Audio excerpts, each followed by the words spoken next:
शिवराज सिंह चौहान जी, अन्नपूर्णा देवी जी, संजय सेठ जी, सांसद विद्युत महतो जी, राज्य सरकार के मंत्री इरफान अंसारी जी, झारखंड भाजपा के अध्यक्ष बाबूलाल मरांडी जी, ऑल झारखंड स्टूडेंट्स यूनियन के अध्यक्ष सुदेश महतो जी, विधायकगण, अन्य महानुभाव, भाइयों और बहनों, मैं बाबा बैद्यनाथ और बाबा बासुकीनाथ के चरणों में प्रणाम करता हूं। मैं भगवान बिरसा मुंडा की वीर भूमि को भी नमन करता हूं। आज बहुत ही मंगल दिन है। इस समय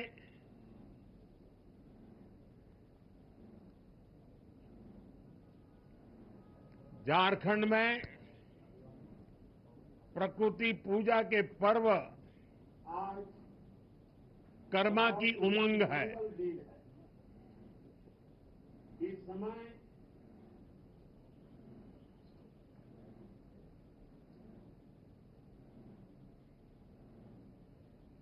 आज सुबह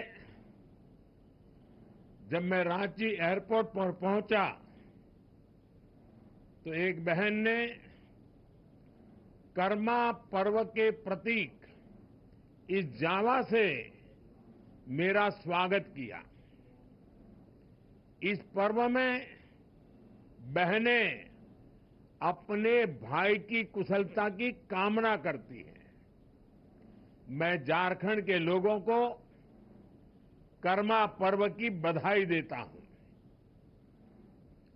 आज इस शुभ दिन झारखंड को विकास का नया आशीर्वाद मिला है। 6 नई वंदे भारत ट्रेनें 650 करोड़ से ज्यादा की रेलवे परियोजनाएं, कनेक्टिविटी और यात्रा सुविधाओं का विस्तार और इस सबके साथ साथ झारखंड के हजारों लोगों को पीएम आवास योजना के तहत अपना पक्का घर। मैं झारखंड की जनता जनार्दन को इन सभी विकास कार्यों के लिए बधाई देता हूं। इन वंदे भारत ट्रेनों से जो और राज्य से भी जुड़ रही है, मैं उन सभी को भी बधाई देता हूं। साथियों, एक समय था जब आधुनिक सुविधाएं, आधुनिक विकास देश के केवल कुछ शहरों तक सीमित रहता था। झारखंड जैसे राज्य आधुनिक इंफ्रास्ट्रक्चर और विकास के मामले में पीछे छूट गए थे। लेकिन सबका साथ, सबका विकास के मंत्र ने देश की सोच और प्राथमिकताओं को बदल दिया है। अब देश की प्राथमिकता देश का गरीब है। अब देश की प्राथमिकता देश का आदिवासी है। अब देश की प्राथमिकता देश का दलित, वंचित और पिछड़ा समाज है। अब देश की प्राथमिकता महिलाएं हैं, युवा है, किसान है। इसलिए आज दूसरे राज्यों की तरह ही झारखंड को वंदे भारत जैसी हाईटेक ट्रेनें मिल रही है, आधुनिक इंफ्रास्ट्रक्चर मिल रहा है। साथियों, आज तेज विकास के लिए हर राज्य, हर शहर वंदे भारत जैसे हाई स्पीड ट्रेन चला चाहता है। अभी कुछ ही दिन पहले मैंने उत्तर और दक्षिण के राज्यों के लिए 3 नई वंदे भारत एक्सप्रेस को हरी झंडी दिखाई थी।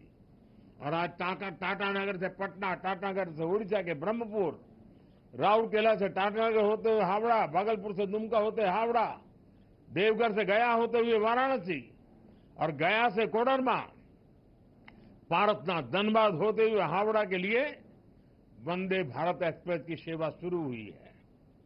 और अभी जब मंच पे आवास वितरण का कार्यक्रम चल रहा था, उसी समय मैंने झंडी दिखा करके इन सभी वंदे भारत ट्रेनों को विदाई भी दे दी और वो अपने गंतव्य स्थान पर चल पड़ी है। पूर्वी भारत में रेल कनेक्टिविटी के विस्तार से इस पूरे क्षेत्र की अर्थव्यवस्था को मजबूती मिलेगी। इन ट्रेनों से कारोबारियों को, छात्रों को लाभ होगा। इससे यहां आर्थिक और सांस्कृतिक गतिविधियां भी तेज होगी। आप सभी जानते हैं, आज देश और दुनिया से लाखों की संख्या में श्रद्धालु काशी आते हैं।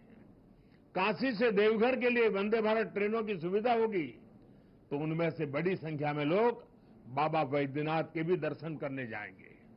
इससे यहां पर्यटन को बढ़ावा मिलेगा।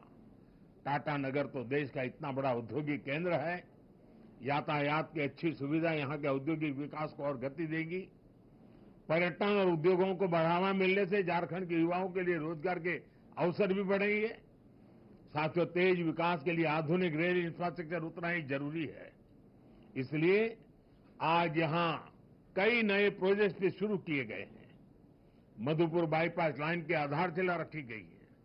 इसके तैयार होने के बाद हावड़ा दिल्ली मुख्य लाइन पर ट्रेनों को रोकने की जरूरत नहीं होगी। बाईपास लाइन शुरू होने से गिरिडीह और जसीडीह के बीच यात्रा का भी समय कम हो जाएगा। आज हजारीबाग टाउन कोचिंग डिपो की भी आधारशिला रखी गई है। इससे कई नई ट्रेनें सेवाओं का शुरू करने में सुविधा होगी। कुरफुरा से कनाड़ोआ तक रेल लाइन का दोहरीकरण होने से झारखंड में रेल कनेक्टिविटी और मजबूत हुई है। इस सेक्शन से दोहरीकरण का काम पूरा होने से अब स्टील उद्योग से जुड़े माल की ढुलाई और आसान हो जाएगी। साथियों, झारखंड के विकास के लिए केंद्र सरकार ने राज्य में निवेश भी बढ़ाया है और काम की गति भी तेज की गई है। इस साल झारखंड में रेल इंफ्रास्ट्रक्चर के विकास के लिए 7,000 करोड़ रुपए से ज्यादा का बजट दिया गया है। अगर हम इसकी तुलना 10 साल पहले मिलने वाले बजट से करें तो ये 16 गुना ज्यादा है। रेल बजट बढ़ने का असर आप लोग देख रहे हैं। आज राज्य में नई रेल लाइंस बिछाने, उनके दोहरीकरण करने और स्टेशनों पर आधुनिक सुविधाएं बढ़ाने का काम तेजी से हो रहा है। आज झारखंड भी उन राज्यों में शामिल हो गया है जहां रेलवे नेटवर्क का 100% इलेक्ट्रिफिकेशन हो चुका है। अमृत भारत स्टेशन योजना के तहत झारखंड के 50 से अधिक रेलवे स्टेशनों का भी कायाकल्प किया जा रहा है। साथियों, आज यहां झारखंड के हजारों लाभार्थियों का पक्का घर बनाने के लिए पहली किस्त जारी की गई है। पीएम आवास योजना के तहत हजारों लोगों को पक्का घर भी बनाकर दिया गया है। घर के साथ साथ उन्हें शौचालय, पानी, बिजली, गैस कनेक्शन की सुविधा भी दी गई है। हमें याद रखना है, जब एक परिवार को अपना घर मिलता है तो उसका आत्मसम्मान बढ़ जाता है।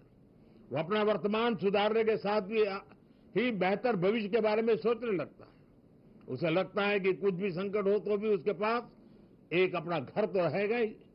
और इसे झारखंड के लोगों को सिर्फ पक्के घर ही नहीं मिल रहे, पीएम आवास योजना से गांवों को और शहरों में बड़ी संख्या में रोजगार के अवसर भी तैयार हो रहे हैं।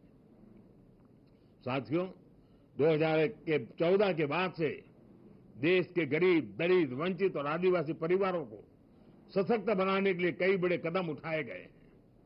झारखंड समेत देश भर के आदिवासी भाई बहनों के लिए पीएम जनमन योजना चलाई जा रही है। इस योजना के माध्यम से जनजातियों तक पहुंचने की कोशिश हो रही है जो बहुत पिछड़े हैं। ऐसे परिवारों को घर, सड़क, बिजली, पानी और शिक्षा देने के लिए अधिकारी खुद उन तक पहुंचते हैं। ये प्रयास विकसित झारखंड के हमारे संकल्पों का हिस्सा है। मुझे विश्वास है आप सबके आशीर्वाद से संकल्प जरूर पूरे होंगे। हम झारखंड के सपनों को साकार करेंगे। इस कार्यक्रम के बाद मैं एक और विशाल जनसभा में भी जा रहा हूं। 5-10 मिनट में ही मैं वहां पहुंच जाऊंगा। वहां बहुत बड़ी संख्या में लोग मेरा इंतजार कर रहे हैं। वहां मैं विस्तार से झारखंड से जुड़े दूसरे विषयों पर भी बात करूंगा।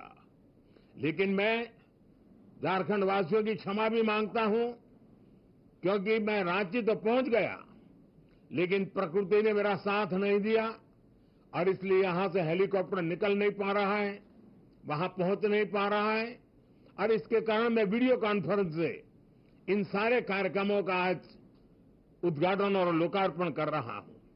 और अभी सार्वजनिक सभा में भी मैं सबसे वीडियो कॉन्फ्रेंस से जी भर करके बहुत सी बातें करने वाला हूं। मैं फिर एक बार आप सभी यहां आए इसके लिए आपका बहुत बहुत धन्यवाद करता हूं। नमस्कार।